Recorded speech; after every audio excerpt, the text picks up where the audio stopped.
अरे बेवकूफो, वो मुट्ठी भर लोग थे जो अरब से आए थे, तुम यहीं के थे, कन्वर्ट हुए हो, वो भी तलवार की डर से। आपने सलवार पहनी है, हिजबुल्लाह का वो चीफ क्या नाम नसरुल्लाह मरता है तो यहाँ उसके लिए प्रोटेस्ट होते हैं, यहाँ उनके लिए वो सब कुछ होते हैं, मगर क्या वो सम्मान वहाँ मिलता है इनको? इजरायली बोलेंगे कि मेरे पास इतने नोबल प्लीज हैं, हमने इतने आविष्कार किए हैं, इतना ये पूरे संसार में योगदान है। इनका आतंकवाद के अलावा और क्या योगदान है?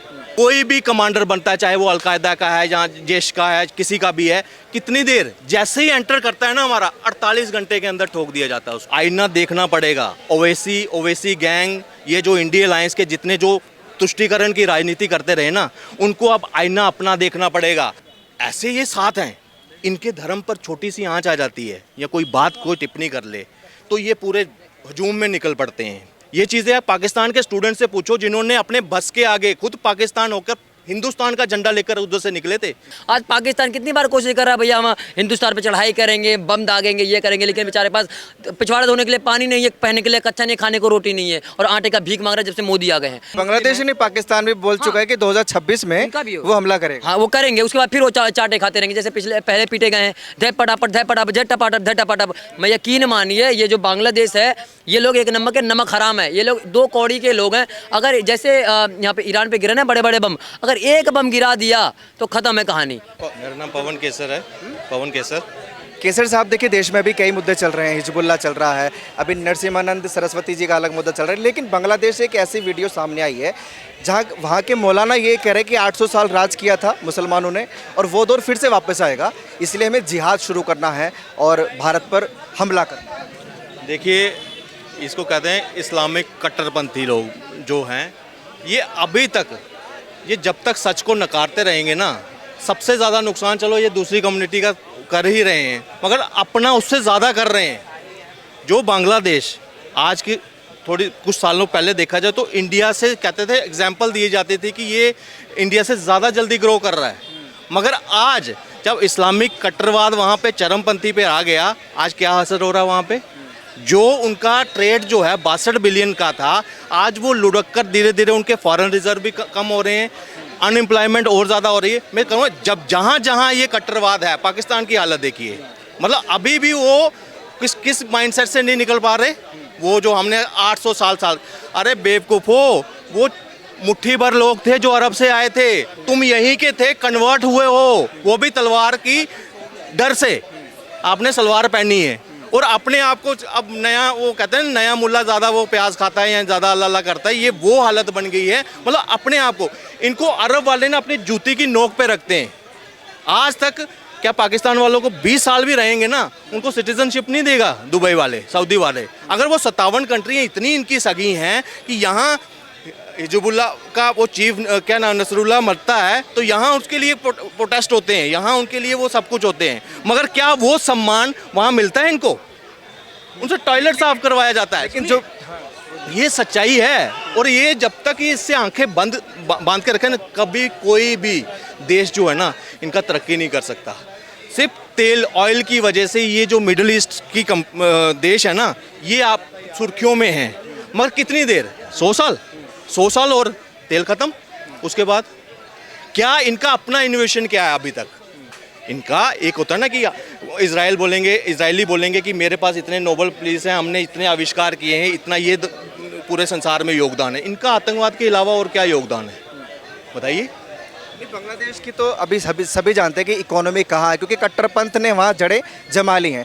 लेकिन इस बात में आपको कितना दम लग रहा है कि जो मौलाना कह रहे हैं कि हम दिल्ली पे फिर से काबिज हो जाएंगे, मुस्लिम हुकूमत होगी? ये बात ही नहीं है। आज क्या ये इनका जो अभी यूनुस आया ना, जो अभी अंतरिम प्रधानमंत्री है ना, ये एक पपेट की तरह काम कर रहा है।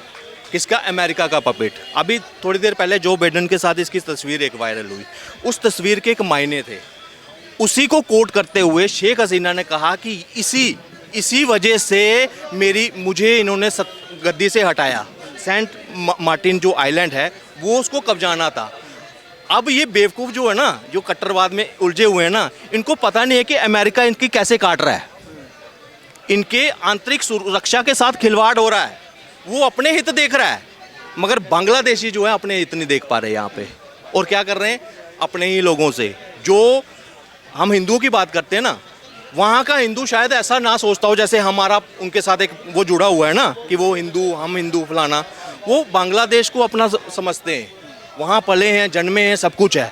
वहीं पाकिस्तान का हिंदू अगर पूछा जाए, अगर उनको प्रताड़ित नहीं किया जाता, वो शायद हमसे ज़्यादा पाकिस्तान के लिए कट्टर होते। हम हिंदुस्तान के लिए कट्टर है ना, वो उनसे ज़्यादा होते। मगर क्या है, आज मजबूरी में उनको जो है भारत की तरफ देखना पड़ता है। क्यों? सिर्फ एक माइंडसेट जो है कट्टरवाद, क्योंकि अस्तित्व की लड़ाई लड़नी पड़ रही है अब उनको। और ऐसे बयान जो वो अगर दे रहे हैं ना, इससे और ज़्यादा सिर्फ वहीं तक नहीं, ये समझो अब वर्ल्ड वाइड जो है ना नफरत फैल चुकी है। हर एक, अब मैं कहता हूँ उस बयान में एक बहुत ज़बरदस्त बात उन्होंने बोली कि भारत में जिहाद जो हम करना चाहते हैं वो शुरू हो चुका है बहुत पहले से। देखो जिहाद, और वो हमारे काम आएगा। सही है, काफ़ी हद तक उन्होंने सही कहा है। और ये पहले कुछ पीसी जैसे ना कश्मीर में, साउथ में कर दिया, बीच में उत्तर प्रदेश में कई जगह सिर्फ इसी धर्म जिहाद के नाम पर ही। आप मुझे एक चीज़ बताइए, ये कौन लोग थे जो यहाँ आतंकवादियों को शरण देते रहे? हर जगह यहाँ बम ब्लास्ट हो जाता था, अक्षरधाम फलाना, हर जगह। दिल्ली जैसे कैपिटल सिटी में, मुंबई जैसे शहर में, ये कौन लोग थे? ये स्लीपर सेल को पनाह देने वाले लोग यहीं पे हैं, आज भी हैं। आज बस नहीं चल रहा। आज हमारी एजेंसीज इतनी अलर्ट हैं कि आज वो कांड होने से पहले ही उनको, कोई अगर बात ही कर रहा है ना, अगर कोई बात ही कर रहा है किसी के साथ, अगर कोई कोऑर्डिनेट कर रहा है ना, पहले ही उसको दबोच दिया जाता है। ये एक पॉलिटिकल विल, सरकार की पॉलिटिकल विल स्ट्रांग है कि किसी को बख्शा नहीं जा रहा। अगर कल को हम यहाँ पे अगर कोई और, लेट अस सपोज कि कोई और सरकार इमेजिन करके रख दें, पिछली सरकार है, कांग्रेस सरकार अगर इमेजिन कर दें, क्या हमें ऐसी पॉलिटिकल विल मिलेगी? जो पाकिस्तान के सामने गिड़गिड़ाते थे कि हमारा चुनाव होने दो, ये मुफ्ती मोहम्मद सईद जो है वहाँ आतंकवादियों के सामने, गिलानी के सामने गिड़गिड़ाता था, चुनाव होने दीजिए जी, चुनाव होना नहीं। तो आप ये कह रहे हैं कि अगर भाजपा चली जाएगी, मान लीजिए कांग्रेस आ जाती है 2029 में, तो जो मौलाना वो बोल रहे हैं कि हम हमला करेंगे, और इवन 2026 में तो पाकिस्तान ये धमकी दे चुका है कि हम भारत पे हमला करेंगे। सर, जिहाद को पालने का काम जो है ना कांग्रेस सरकार ने किया, डंके की चोट पे बोलता हूँ। क्यों? आज 3 साल में ही आज सबसे ज़्यादा आतंकवादी मिलिटेंसी वहाँ पे ख़त्म हो गई। कैसे हो गई? बम ब्लास्ट होना बंद हो गए। यहीं से तार नहीं जुड़ता। हम भी लॉजिक लगा सकते हैं, कॉमन सेंस है हमारे में भी। ऐसी क्या थी कि जब इनकी सरकारें रही, हमारे बेड के, अगर पाकिस्तानियों का बस चलता ना, तो बेड के नीचे भी हमारे बम पोड़ कर चले जाते थे। फिर 6 महीने के बाद दोबारा यहाँ पे आते थे, फिर कोई धमाका करते थे, वापस चले जाते थे। आजकल जाओ, पिछला आंकड़ा देखो, पिछले 10 सालों का, कोई भी कमांडर बनता है, चाहे वो अलकायदा का है या जैश का है, किसी का भी है, कितनी देर जैसे ही एंटर करता है ना हमारा, 48 घंटे के अंदर ठोक दिया जाता है उसको। नया बनता है, फिर ठोक दिया जाता है। जैसे इजराइल ठोक रहा है ना वहाँ हिजबुल्लाह के कमांडर को, 6 दिन में ठोक दिया, वैसे इंडियन आर्मी ठोकती है। ये सिर्फ और सिर्फ मजबूत पॉलिटिकल विल की वजह से एक मजबूत सरकार है जो आतंकवाद में सिर्फ दिखावा नहीं कर रही लड़ने का, सच में लड़ रही है। फ्री हैंड दिया हुआ है कि कोई भी आता है उसको लड़ाओ, उसको ख़त्म करो। और यहाँ गोली ठोकी जाती है। जाओ कश्मीर में, कोई भी सिविलियन को अगर कोई ऐसी इंसिडेंट होता है, आतंकवाद का इंसिडेंट होता है, 24 से 48 घंटे के अंदर अंदर आतंकवादी ढेर हुआ होते हैं। अच्छा, मजबूती की आप बात कर रहे हैं कि सेना मजबूत की है और सरकार मजबूत है, लेकिन तमाम विपक्षी नेता और स्पेशली ओवैसी साहब ये कहते हैं कि क्या मजबूती है, अगर देश का ही माहौल नहीं सुलझा पा रहे मोदी जी, कोई भी कुछ भी बोल देता है मुसलमानों के खिलाफ। किसके, कौन खराब कर वो कह रहे हैं कि कोई ये बोलता है कि हम मस्जिदों में घुस के मारेंगे, मुसलमानों को डराने का काम किया जा रहा है। आईना देखना पड़ेगा। ओवैसी गैंग, ये जो इंडिया अलायंस के जितने जो तुष्टीकरण की राजनीति करते रहे ना, उनको अब आईना अपना देखना पड़ेगा कि आपने पिछले 70 सालों में इस कट्टरवाद को बढ़ावा देने के मतलब देकर आपने क्या गवाया है। आज पूरे पहले दबे स्वरों में हम दबी आवाज़ में कहते थे कि आतंकवाद का कोई धर्म नहीं है। आज हर एक आदमी पता है कि उसको आतंकवाद का धर्म क्या है। आज इस्लाम आतंकवाद का धर्म है। और ये मैं नहीं, यहाँ नहीं कि मैं कोई बड़ी बात बोल रहे हैं आप, ये रियलिटी है। आप जाओ, मैं कहता हूँ आप हिंदुस्तान की बात कर रहा हूँ, यूरोप में पूछो आज आतंकवाद का धर्म क्या है, पूछो वहाँ पे, वो भी आज ग्रस्त हैं इसी मानसिकता से, कट्टरवाद की मानसिकता से। आज क्या हो रहा है, जो एजुकेटेड, हम कहते हैं एजुकेशन लेकर आदमी क्या हो रहा है, हम आतंकवाद की तरफ नहीं जाएगा। अनएम्प्लॉयमेंट बढ़ाती है भाई, आतंकवादी बनाती थी। आज एम्प्लॉयमेंट होने के बाद, एजुकेशन होने के बाद, मास्टर की, एमटेक की, पीएचडी की डिग्री करने के बाद, डॉक्टरेट करने के बाद, अगर वही आदमी जिहाद में कूदता हुआ हमें दिखता है भाई साहब, फिर यहाँ पे सोच मानसिकता वो देखनी पड़ेगी कि ये कहाँ से आ रहा है। इस्लामिक रेडिकलाइजेशन सिर्फ अनपढ़ लोगों के लिए नहीं है, हाईली एजुकेटेड जो लोग हैं हमारे पास 1000 एग्जाम्पल्स हैं, जो बड़े पढ़े लिखे लोग हैं। अभी झारखंड में आईएसएस के साथ एक डॉक्टर पकड़ा गया, उसके लिंक्स पकड़े गए। अभी देखा ना आपने, झारखंड या बिहार में कुछ ऐसी न्यूज़ आई थी। बांग्लादेश की बात होगी और आप कह रहे थे कि देश भाजपा की सरकार में मजबूत हो रहा है, लेकिन फिर ये जो गुट है, जैसे मोमबत्ती गैंग ले लीजिए, अभी मुरादाबाद में मातम मना रहे हैं, अमेठी में उन्होंने रैलियां की हैं, ये क्यों एक्टिव रहते हैं, इतना ही मजबूत?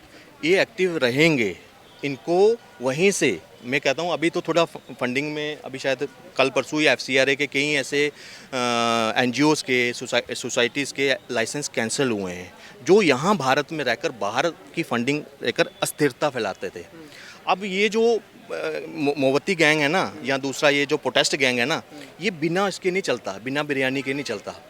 अभी अस्थिरता दिखानी है। और दूसरा एक चीज़ है कि जो कट्टरवाद है ना, कट्टरवाद का समर्थन करते हैं। आप एक चीज़ बोलिए, कभी इन्होंने कभी कोई ऐसा इंसिडेंट हो जिसमें कोई आतंकवाद का इन्होंने विरोध किया हो? कभी इस तरह से हजूम 10-10, 15-15 हज़ार लोगों का हजूम निकला कभी आतंकवाद के खिलाफ? कई ऐसे ब्लास्ट हुए, वो किसके नाम पर हुए? अल्लाहू अकबर के नाम से।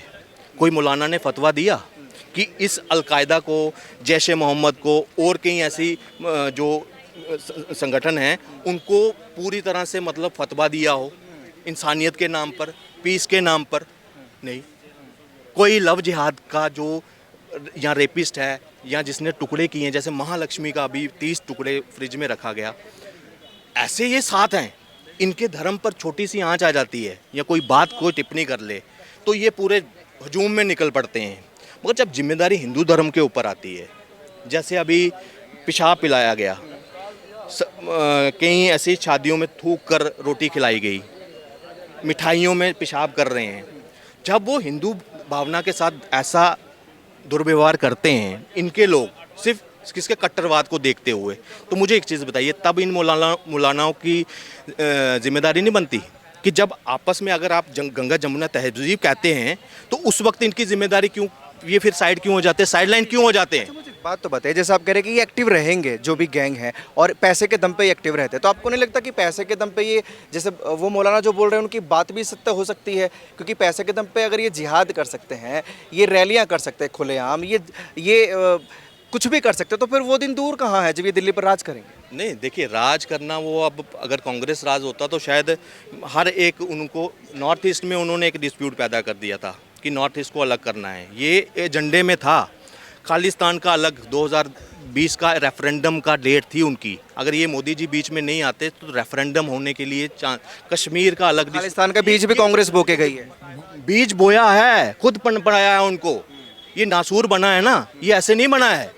ये इतिहास फरोलेंगे ना तो वहाँ गलतियाँ एक के बढ़ से एक गलतियाँ, नेहरू से लेकर आगे राजीव गांधी तक, PV नरसिम्हा राव तक, ये जो वक्फ बोर्ड के ऊपर स्पेशल इनको दिया गया है, ये एक प्रॉपर एजेंडे के तहत। कोई भी कौम जो है ना, देश को इस्लामीकरण करने का ऐसे सपना नहीं दे सकती जब तक उसको पॉलिटिकली हरी झंडी ना हो। और ये फैक्ट के साथ बोल रहा हूँ। आप कैसे एक समाज को आपने बिल्कुल दरकिनारा रखा, जैसे वो सेकंड क्लास क्या थर्ड क्लास सिटीजन हो, जबकि वो सबसे बड़ी आबादी में है, उसकी धार्मिक भावना से कोई नहीं। और हल्फनामा दे रहे हैं, जब आप सेकुलर हो तो एक पार्टी एक हल्फनामा दे रही है कोर्ट में कि राम एग्जिस्ट ही नहीं करता। राम मंदिर की छुट्टी 48 से चल रही है, मतलब रामनवमी की, मगर वहाँ पे 2008 में हल्फनामा जाता है कि राम एग्जिस्ट ही नहीं करता। क्यों? क्योंकि राम सेतु तोड़ना था। वहाँ की गवर्नमेंट क्या करती थी, उसको कॉन्ट्रैक्ट करती थी कि इसमें यूरेनियम होगा, रेडियो एक्टिव एलिमेंट्स मिलेंगी, इतनी पुराना है, सिर्फ लालच की वजह से। राम को आप क्या कर रहे हैं, आज ब्राह्मण बना हुआ है, आज जिन्हें ऊपर दिखा रहे हैं। लेकिन इस्लामीकरण के अगर सपोर्ट वो कर रहे हैं तो वो देश के अंदर कर रहे हैं, उनका क्या जो देश के बाहर गजवा हिंद का सपना देख रहे हैं, उनको तो कांग्रेस सपोर्ट नहीं कर रही ना। ये जो इस्लामीकरण यहाँ कर रहे हैं ना, इनकी तारें, इनको जो ग्लूकोज चढ़ता है ना, तो वो 57 देशों से चढ़ता रहा। ये अभी सऊदी बदला है, ये अभी दुबई का इनका माइंडसेट चेंज हुआ है, वो भी कोई धर्म परिवर्तन नहीं हुआ। बिजनेस करना है, तेल खत्म होने वाला है, ये रीज़न है, अपना स्वार्थ छुपा है। ये जो आईपैक का बना हुआ है ना हमारा, जो रोड बन रहा है मिडिल ईस्ट का, ये एक समझ लो इनके लिए लाइफलाइन होने वाली है। आप दुबई के प्रोजेक्ट्स देखोगे ना, फ्यूचर प्रोजेक्ट्स, वो सिटी बन रही है एक पता नहीं कौन सी, वो वो इसी वजह से कि टूरिज्म आ सके। तेल तो खत्म हो जाएगा, उसके बाद क्या है, तो सोर्स ऑफ इनकम चाहिए ना। आए तो ये अयाशी कर रहे हैं, सबके 100 साल के बाद क्या होगा, मैं तभी तो पूछता हूँ मिडिल ईस्ट में। पूरे देश के लिए है, उनका फ्यूचर प्लान क्या है वो अलग अलग मुद्दा है, लेकिन जो जुड़ा है। इस्लामिकरण आप जो कह रहे हैं कि कांग्रेस सपोर्ट करती है, भारत में करती कांग्रेस है, भी करती है। विदेशों में जो गजवाए हिंद की प्लानिंग कर रहे हैं उनको कौन सपोर्ट कर रहा है फिर? उनको वो अपने, अगर इतना पैसा उनके पास है, मैं कह रहा हूँ पाकिस्तान को सऊदी पालता रहा, अभी भी वो कटोरा लेकर उनके पास जाता है, मगर अब ये है कि वो उस तरह से ओपनली सपोर्ट नहीं कर सकता, भारत का डर है उसको। भारत आज जो है ना विश्व गुरु की तरफ बढ़ रहा है ना। अब आज देखिए नया बयान बताता हूँ, फिलिस्तीन के लोग बोल रहे हैं, इसके ईरान के लोग बोल रहे हैं कि अगर जो है मोदी चाहे तो ये वार रुक सकती है। यूक्रेन में भी ऐसा ही आपने देखा। फिर ये मजाक उड़ाते हैं कि भाई पापा ने बाढ़ रुकवा दी, सच में रुकवाई। आज आपके पापा भी उधर से उसके तो मीम्स बड़े बने थे। देखो, पढ़ने दीजिए ना, सच्चाई तो नहीं छुपेगी। ये चीजें आप पाकिस्तान के स्टूडेंट से पूछो जिन्होंने अपने बस के आगे खुद पाकिस्तान होकर हिंदुस्तान का झंडा लेकर उधर से निकले थे। उस वक्त पाकिस्तान की गवर्नमेंट नहीं आई उनको बचाने, उनको भी अपनी पुरानी आइडेंटिटी लेनी पड़ी कि हम इंडियन हैं, फिर जाकर वो यूक्रेन से निकल पाए थे। मतलब आपको अभी भी इतना कॉन्फिडेंटली बोल रहे हैं कि एक मीम्स बन गया वोट रुकवाने का, फिर भी वोट रुकवाने के लिए मोदी जी पर आश्रय है। मोदी आज उन्हीं के, अगर वो हिजबुल्ला को या ईरानियन को अपना पापा बता रहे हैं ना, आज उन्हीं के पापा जो उनके राजदूत हैं वो कह रहे हैं कि अगर मोदी जी चाहें तो ये इजराइल को बोलकर वो रोक सकते हैं। आज उन्हीं के पापा बोल रहे हैं, मैं कौन बोल रहा हूँ, वो बोल रहे हैं, मीम उनका बनाओ।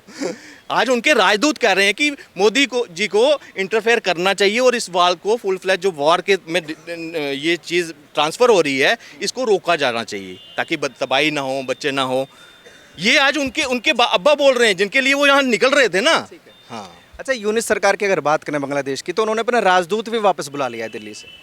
देखिए यूनिस जो है ना, अभी जो उनका चल रहा है वो एक तरह से पूरी तरह से पपेट की तरह काम कर रहे हैं, मगर राजदूत वापस बुलाने से कोई ऐसा नहीं। इवन अमेरिका ने भी बांग्लादेश में अपना जो है, क्या नाम है उसका, राजदूत क्या बोलते हैं उसको, इनका जो जैसे विदेश मंत्री बैठता है जहाँ पे, इनका राजदूत है। हाँ, तो क्या बोलते हैं, नहीं, जो इस हाउस जैसे हमारे यहाँ पे नागालैंड हाउस, ये जैसे कई विदेशों का, बांग्लादेश का क्या, वेयर हाउस, कमीशन क्या बोलते हैं यार, देखो मेरे शब्द कोई बात नहीं, आपकी मंशा जो है वो बताइए, इंटेंशन। मतलब उन्होंने अपना ऑफिस वहाँ से बंद कर दिया, अमेरिका ने भी कुछ खतरे को भांपा होगा ना। जैसे ये अगर बंद कर रहे हैं और अमेरिका के कहने पे कर रही है, मैंने आपको इसका एम्बेसी से अगर राजदूत वापस बुलाते हैं तो इसमें कहीं ना कहीं नुकसान पता किसका है। आज ये मत सोचो कि बांग्लादेश ड्राइवर सीट पे है, इंडिया है, अडानी की इन्वेस्टमेंट्स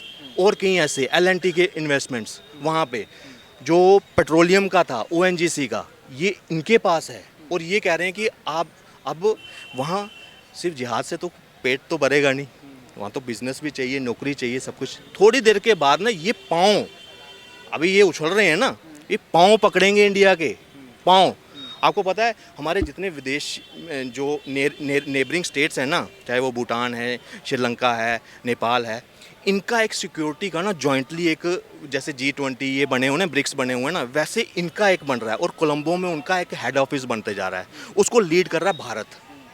क्योंकि हमें एक रीजनल जो एशिया के देश हैं ना, साउथ एशिया के जो देश हैं ना, उनकी एक यूनिटी के तौर पर हम टक्कर किसको देने वाले हैं, यूरोप को, अमेरिका को। तो ये जो आपस में बॉन्ड बन रहा है ना, ये कहीं ना कहीं एक खतरे की घंटी है।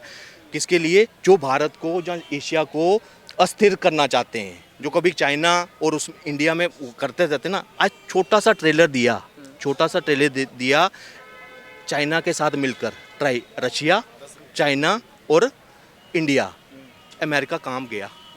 फिर मोदी जी वहाँ जाते हैं, टेक्नोलॉजी शिफ्ट करने की बात कर रहे हैं, F-16 वो वहाँ से फ्रांस कूदता है कि भाई अमेरिका तूने मेरी डील ऑस्ट्रेलिया के साथ कैंसिल की।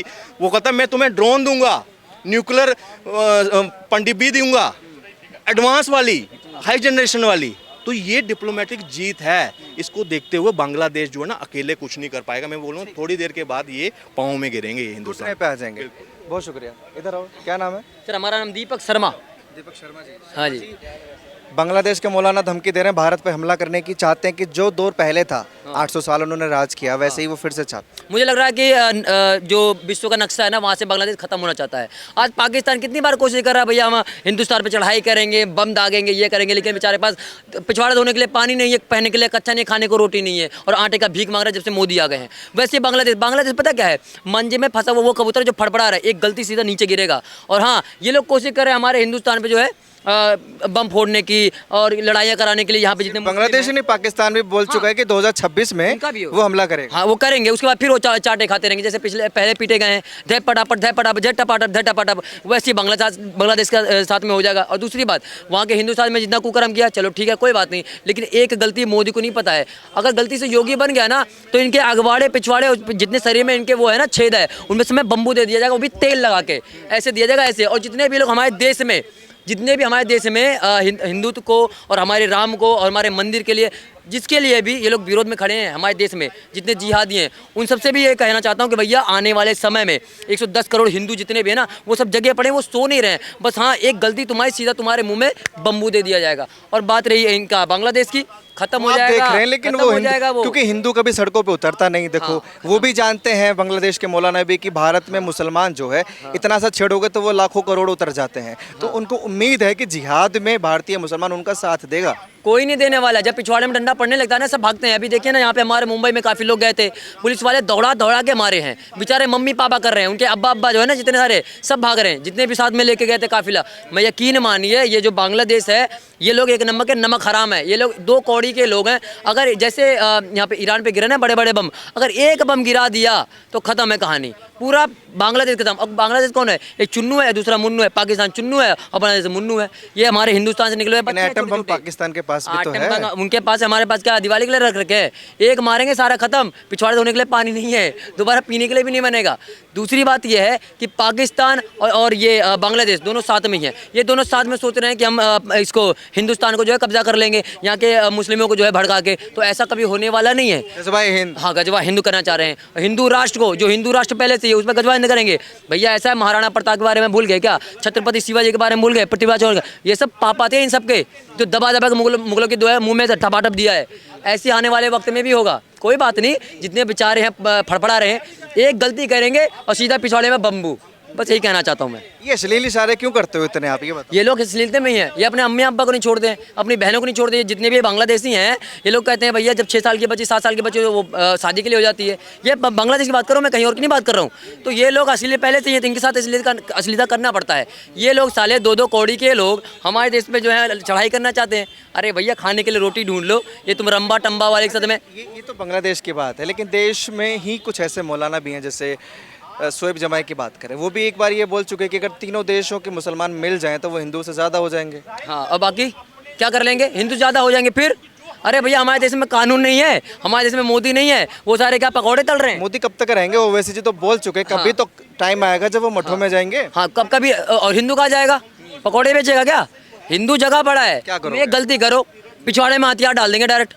समझ रहे हो क्या? डंडा लठिया सीधा पहले, वो गांधी जी का लठिया नहीं था, हिंसा मत करो। लेकिन अभी कोई रैली तो करता नहीं हिंदू समाज। अभी देखो नरसिम्हा राव सरस्वती ने जो बोला है, तमाम मुसलमान सड़कों पे है। नूपुर शर्मा ने जो बोला, तमाम मुसलमान सड़कों पे आ गया। रामगिरी महाराज ने जो बोला, तमाम मुसलमान सड़कों पे आ गया। आप कहाँ इतनी हिम्मत है? हिंदू हिंसक नहीं है। राहुल गांधी जी बोलते हैं हिंदू हिंसक है। हिंदू हिंसक नहीं है, लेकिन जिस दिन हिंसा पे आ जाएगा ना, उस दिन दौड़ा के मारेगा। कब? जब गजवा हिंद बन जाएगा भारत? नहीं बनेगा। ये ख्वाब देखते रहें, कोई बात नहीं, चाहे कितने भी कर लो, चाहे घर में कितने भी भेड़ बकरियां पाल लो, कोई प्रॉब्लम नहीं है। गजवा हिंद नहीं होगा, हिंदू राष्ट्र था, है और रहेगा। जितने भी लोग ख्वाब देख रहे हैं ना, वो ख्वाब देखते रहो। दूसरी बात है, हिंदू जगह पड़ा है, जिद में गलती करोगे सीधा बांस पेलना शुरू कर देंगे, चाहे हमें ईरान से लाना पड़े बांस को। जैसे आज इजराइल पेलते जा रहा है, इतना छेद डाल रहा है उसके अंदर। किसके अंदर? इसके ईरान के अंदर इतना छेद डाल रहा है कि लोग जो है छेद भर नहीं पा रहे। अकेला एक छोटा सा देश इतना मार रहा है इनके अंदर में, बेचारे 5-5 देश मिलके एक इजराइल का जो है वो क्या सामना नहीं कर पा रहे हैं। तो क्या करेंगे ये लोग? कुछ नहीं है। ये लोग ये कुल मिला के नक्शे से हटना चाह रहे हैं। पाकिस्तान हटेगा एक दिन, उसके बाद ये बांग्लादेश हटेगा, ईरान का तो काम खत्म होने वाला है। बस एक गलती, खत्म कहानी, बस। ठीक है, बहुत शुक्रिया आपका। देखिए ये तो खैर जनता से मैंने राय ली कि बांग्लादेश के मौलाना क्या कुछ बोल रहे हैं, लेकिन बांग्लादेश के मौलाना को शायद ये चीज़ नहीं पता कि ये मुगलों का भारत नहीं है, ये 2024 का भारत है, जिस पर वो जो सोच रहे हैं एक कहावत है हिंदी में कि खिस्सियानी बिल्ली खंबा नोचे, और वो मौलाना वही चीज़ कर रहे हैं। बहरहाल आप लोगों को क्या लगता है अपनी राय कमेंट सेक्शन में ज़रूर दीजिए, और ऐसी खबरों के लिए जुड़े रहिए हमारे साथ और देखते रहिए TNN वर्ल्ड।